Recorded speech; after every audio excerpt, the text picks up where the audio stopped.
This week's Parsha opens up with Hashem coming to Moshe and saying, come to Paro. The language is a little bit weird.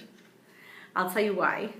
Because if I'm a God and I'm saying come, I would say come to me. I wouldn't say come to Paro. Like that's not like another person. So this is talked about with different commentaries. And in fact, the Zohar Kadosh brings up the idea that like Hashem saying, actually, I'm Paro. Like in that place of darkness, in that place of Paro, you're actually going to find me. Which is just like so fascinating, and like it's also amazing how the very same thing in our lives can be a source of so much pleasure and a source of so much pain. But I was also thinking about something about this language of coming.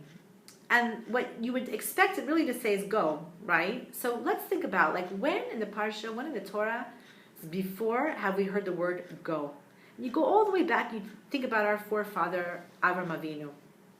Hashem comes to Avram and he says, there, go.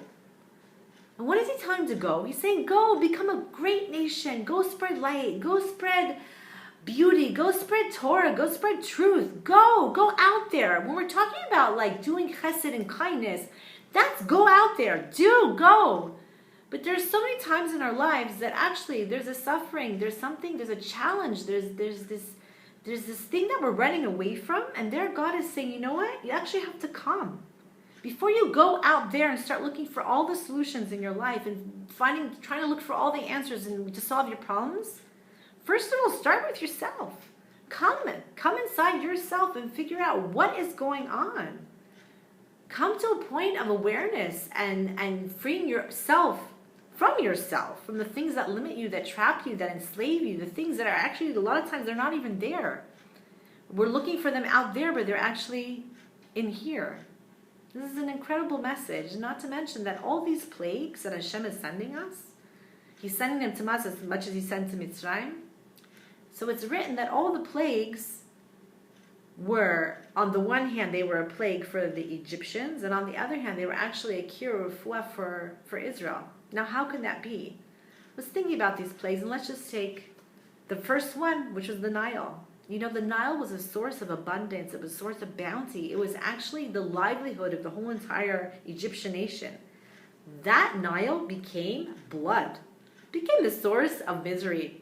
It became the source of where they actually had to start selling the blood in order to get water. The very things in life that can cause you so much joy actually can cause you so much suffering. And the very things that cause you so much suffering can actually cause you so much joy. It's just a matter of what we're doing it, how we're seeing it, how we're perceiving it. We always have this free will and this choice to decide, what am I going to do with this thing? Am I going to turn this into a plague, into a makkah? Or is this very thing going to build me, grow, make me into an incredible, huge person? Is this going to be my sickness, my illness, or is this going to be my medicine, my cure, my connection? God is asking us. He's telling us in this parsha, you want freedom, you want a salvation, you want liberty? You know what? First come inside yourself and figure out how you can liberate yourself. And then go back to Avram Avinu, be like him, and go out there, go out and spread the beauty, the light, and the greatness of who you really are.